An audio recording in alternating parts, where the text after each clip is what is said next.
Hola, bienvenidos a Euronews Hoy. Venezuela sigue en el primer plano de la actualidad. Una jornada intensa, no solo en Caracas, sino también en Bruselas. Enseguida les ofrecemos todos los detalles. Antes, como es habitual, nuestros titulares. El Parlamento Europeo reconoce a Guaidó como presidente interino. La embajadora venezolana dice que Bruselas promueve una guerra civil en su país.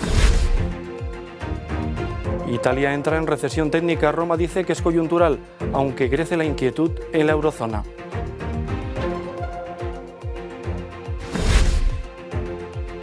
Uber y Cabify abandonan Barcelona. El decreto ley que limita sus servicios entra en vigor este viernes.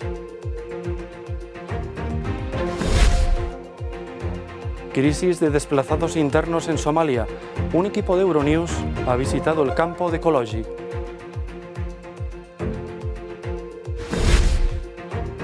...50 grados bajo cero de sensación térmica. Así amanecía en Chicago o los miradores de las cataratas del Niágara.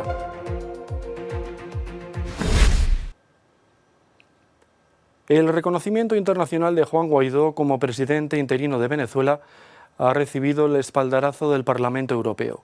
Mientras, en declaraciones a Euronews, la embajadora venezolana ante la Unión Europea ha acusado a Bruselas de promover una guerra civil en su país. El Parlamento Europeo ha reconocido a Juan Guaidó como presidente interino y legítimo de Venezuela. La resolución no es vinculante, pero sí altamente simbólica, y en ella piden a los 28 que hagan lo mismo a la espera de que se celebren elecciones presidenciales. En una entrevista con Euronews, la embajadora de Venezuela ante la Unión Europea ha advertido sobre los riesgos que encierra esta decisión. El Parlamento Europeo no puede considerarse por encima del Consejo de Seguridad. Lo importante es preguntar si la Unión Europea está dispuesta a dar un paso al frente para llevar a Venezuela a una situación de guerra civil. Esa es la pregunta que hay que hacerse. No si Venezuela quiere hacer cambios. Venezuela tiene 20 años realizando profundos cambios en su democracia, en su arreglo institucional, y ha sido siempre por decisión del pueblo mediante el voto.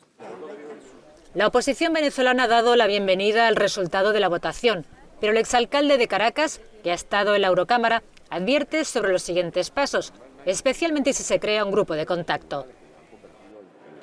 Si van a crear algún grupo de trabajo, no sé qué cosa vayan a diseñar, que quede muy claro que nosotros lo único que respaldaríamos y aceptaríamos es un grupo de trabajo para que defina los términos del fin de la usurpación.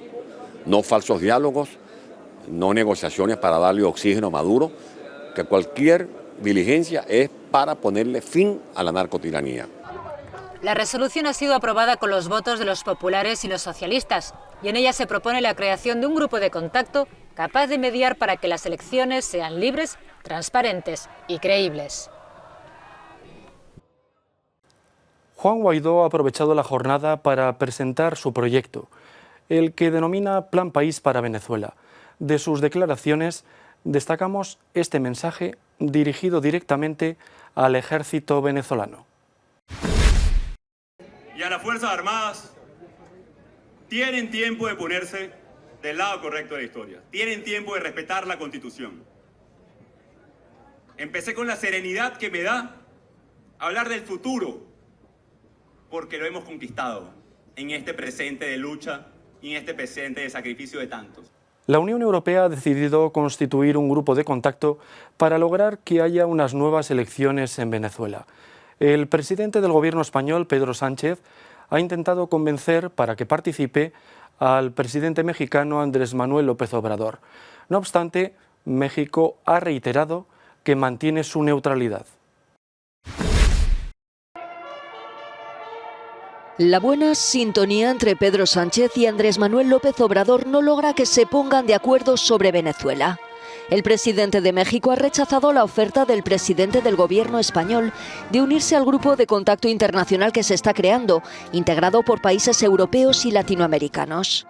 López Obrador ha insistido en la no intervención en los asuntos internos de otros países. Pedro Sánchez ha defendido la posición común de los principales líderes europeos y el liderazgo de España para intentar poner fin a la crisis.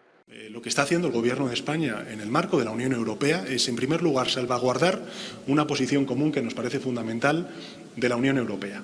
En segundo lugar, trasladar la necesidad de constituir un grupo de contacto, no solamente de países europeos, sino también de países latinoamericanos, que puedan propiciar un diálogo entre las dos partes para que se pueda celebrar un proceso de elecciones, insisto, que tienen que ser justas, que tienen que ser libres, que tienen que ser transparentes, con todas las garantías. Madrid cree que el grupo de contacto internacional debe tratar de sumar sin crispar y aboga por mantener la presión internacional sobre el régimen de Maduro.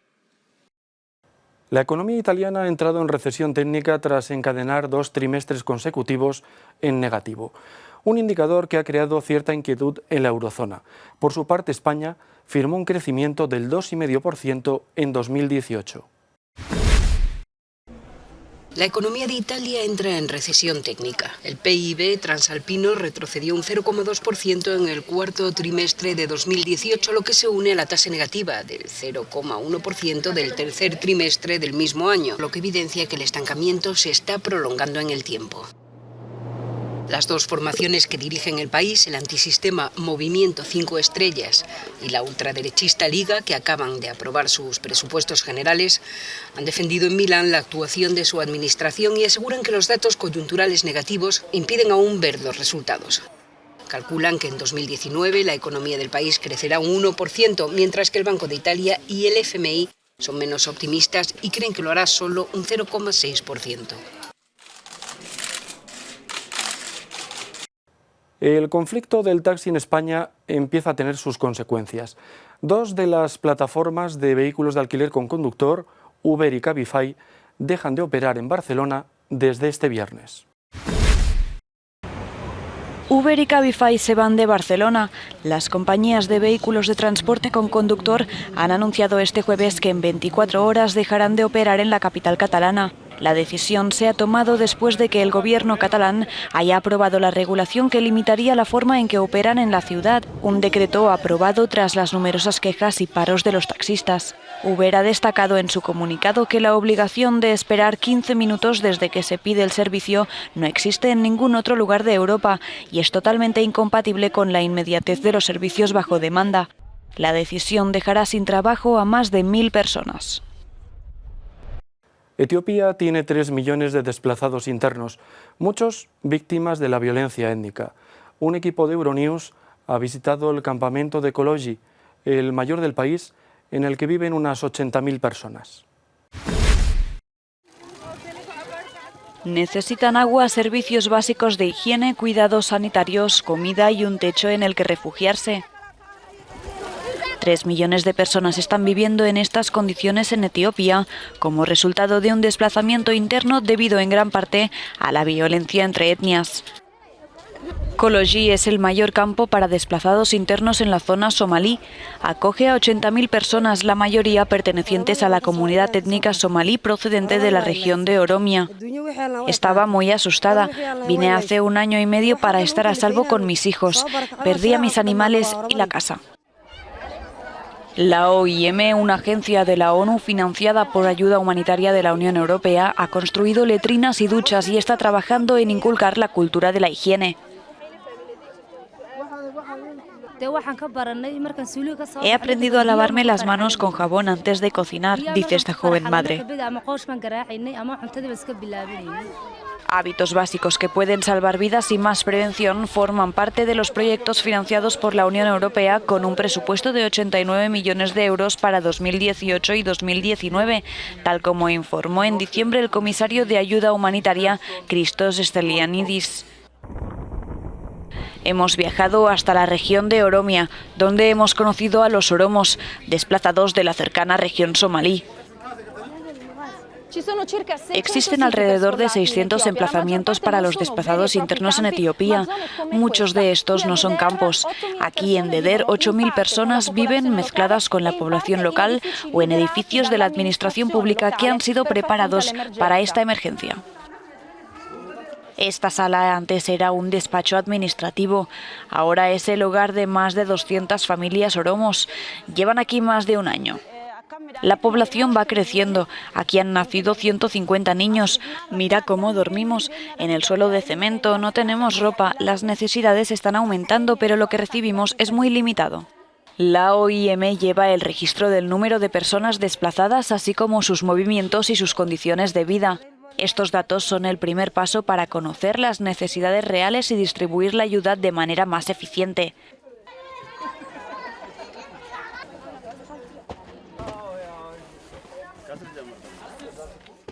Finalmente, el barco de rescate de la ONG alemana Sea-Watch ha podido atracar en Puerto Seguro, todo después de casi 2 semanas de tensa espera.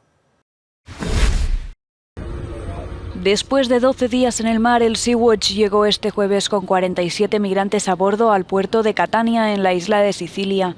La odisea del buque de rescate concluyó tras el acuerdo del gobierno italiano con diferentes países, entre ellos España, para la repartición de los migrantes.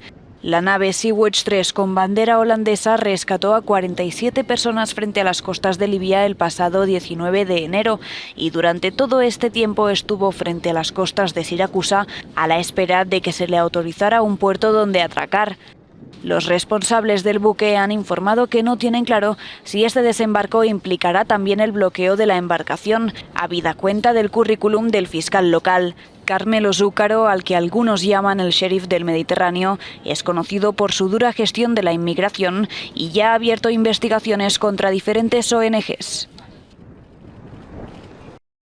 Brasil sigue buscando a los desaparecidos por la ruptura del dique de una empresa minera. El número de víctimas mortales aumenta sin cesar. Brasil sigue buscando a los desaparecidos. El balance de fallecidos tras la rotura de un dique de contención de residuos mineros el pasado sábado en Brumadinho, al sudeste del país, aumenta a 99 personas. Las autoridades han comunicado que esta cifra podría aumentar incluso hasta las 360, lo que hace que los familiares de los desaparecidos comiencen a agotar la esperanza de encontrar a sus seres queridos. Tras la rotura de la presa de la compañía Vale, cientos de trabajadores y habitantes de la zona quedaron sepultados por el barro, convirtiendo su paradero en un verdadero misterio. Jefferson Ferreira, de 33 años, buscaba a su hermana cuando oyó que en el barro había alguien vivo. Pensando que podría tratarse de ella, corrió al sitio con un amigo. Cuando llegó y se acercó, no era ella, sino una joven de 15 años. El viento me quitó la gorra, tenía barro en su cara y en la mía. El piloto se acercó hasta nosotros. Tuvimos algunos problemas para elevar a la joven, pero gracias a Dios, todo salió bien. El vídeo del rescate se ha vuelto viral en Brasil, pero para este héroe local es un momento muy agridulce. Su hermana Yusara sigue desaparecida junto a más de 250 personas. Más de 50 grados centígrados bajo cero de sensación térmica. Buena parte de Estados Unidos y algunas zonas de Canadá sufren todavía los rigores del conocido como vórtice polar. El llamado vórtice polar congela literalmente Estados Unidos.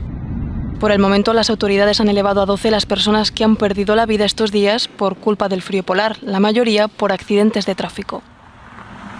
En Chicago, muchas empresas no han abierto sus puertas, obligando a sus empleados a quedarse en casa. Según ha informado el Servicio Meteorológico Nacional, los termómetros marcan los 40 bajo cero, pero el frío viento hace que la sensación térmica llegue a los menos 50. Cuanto más a menudo se produzcan estos fenómenos, más aprenderemos al respecto.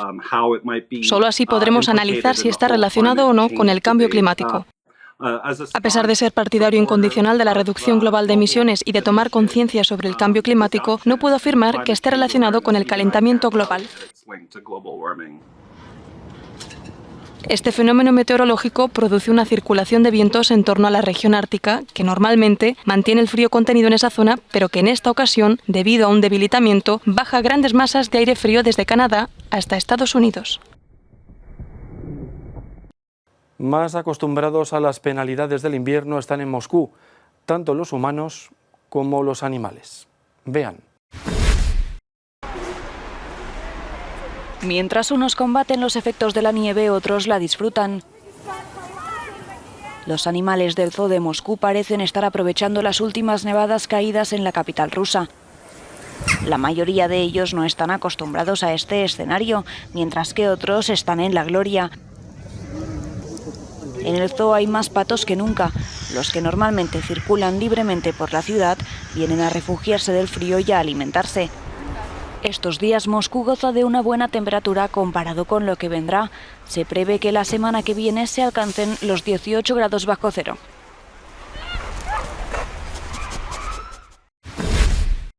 Llega el momento de poner el punto y seguido al repaso de la actualidad. Ya saben que pueden ver estas y otras noticias en nuestra página web y en nuestras redes sociales. Gracias por su atención. Volvemos mañana.